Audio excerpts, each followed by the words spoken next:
We are completely obsessed with talking about boomers, millennials, and Gen Z. We track their trends and argue about their money. Yet, we completely ignore a quiet group stuck right in the middle. They are the older coworkers who never complain and the tech wizards who built the internet, but never post pictures of their food. Generation X is hiding in plain sight. Their quiet nature is not an accident. It is a secret shield they built to survive. This makes their minds the most deeply misunderstood of any group alive today. Their hidden story is full of painful secrets, but to truly understand them, we must look at where it all began. The camera fades into a warm, grainy glow, like old film from 1978. We see an empty suburban kitchen. The only sound is a single analog clock ticking loudly on the wall. An 8-year-old child stands at the front door, unlocking it with a metal key tied around their neck. There are no smartphones, no indoor cameras, and no ways for parents to track them. This is the era of the Latchkey Kid, a time of heavy, quiet isolation. This was not a rare scene. In fact, a famous 1984 study in the American Journal of Orthopsychiatry revealed that roughly 7 million children between the ages of 5 and 13 were left entirely unsupervised after school. Psychologists call this a high-contingency environment. Without adults around, every choice had instant, real consequences. If you left the stove on, the house could burn. If you lost your key, you froze outside. Because of this, these young brains were forced to adapt quickly, hardwiring themselves to predict outcomes 3 steps ahead. This exact survival skill, learning to look ahead and calculate the next move, is what laid the foundation for how we train artificial intelligence today. The quiet kitchen quickly fades into a fast montage of the 1980s. News broadcasts flash images of skyrocketing divorce rates, dark neon-lit streets, and sudden corporate layoffs. This generation was told that playing by the rules guaranteed stability. Instead, they watched their parents' marriages dissolve and lifelong loyalty rewarded with instant pink slips. This broken promise triggered a major cognitive shift, a psychological concept known as defensive pessimism. It was not just raw cynicism, but emotional armor. They learned early on that the rug could, and would, be pulled out from under them at any second. This brings us back to how we design digital systems today, especially regarding modern privacy behavior. While younger generations chase viral visibility online, this group views broadcasting their lives as an existential risk. To them, safety lies in remaining unseen. They treat data privacy like a shield. Just like the early AI models that learned to expect system errors, they survived by hiding their vulnerabilities from a world that could change instantly. The need to stay unseen shaped how they handled their daily labor. We see cinematic close-ups of old-school cash registers and paper routes in the foggy early morning. Long before entering corporate offices, adolescents were calculating change mentally when a register broke or tossing heavy newspapers at 5 a.m. These jobs were not resume builders. They were raw survival training. This harsh start created a deep loyalty realignment.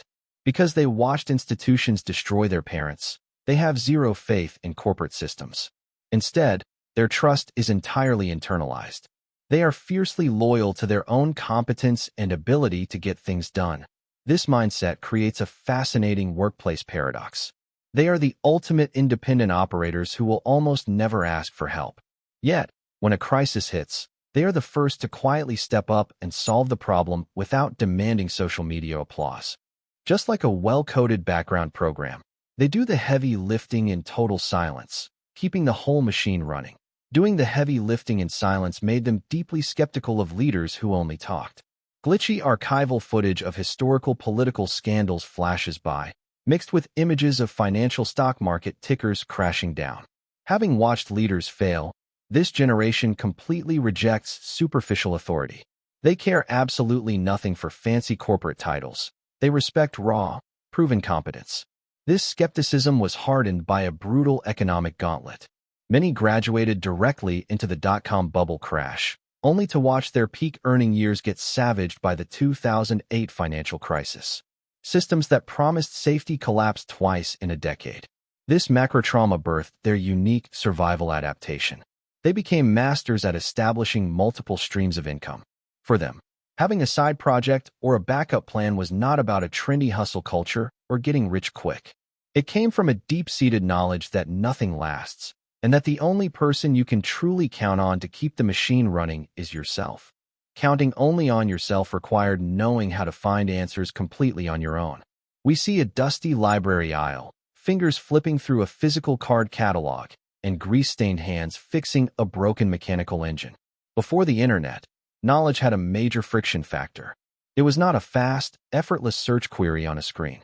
Finding answers required a true physical cost, hours of hunting through books and manual labor. This difficult process forced a psychological concept known as deeper encoding. Because finding information or making mechanical repairs required intense physical effort, their brains permanently integrated problem-solving skills. They memorized patterns in a way a smartphone screen simply cannot replicate. Today, this tactile, mechanical intuition creates a strange present-day friction with our modern, algorithmic world. It highlights the internal struggle of a unique generation. They are caught in a digital age, yet they still prefer fixing things with their own hands over downloading a software update. Preferring hands-on fixes shaped how they raised their own families. The visual shifts from old film reels to a modern, glowing smartphone screen reflecting in a parent's eyes as slow, cinematic music fades in. As parents, this generation gave their children the constant protection and attention they never received. Yet, they quietly worry that this endless digital supervision has stripped away their kids' privacy and self-reliance, making them vulnerable to a changing world. This brings us to the ultimate metaphor for this group. They are the bridge generation. They stand as the final human link connecting a dying analog world of paper maps to the newly born digital frontier. Like any good bridge, they do not demand attention or praise. They are simply content doing the heavy lifting and holding the world together, genuinely not caring if anyone notices. If this psychological breakdown hit home for you, consider subscribing. And if you value these deep dives into human nature, click the join button to support the channel. I truly appreciate you being here.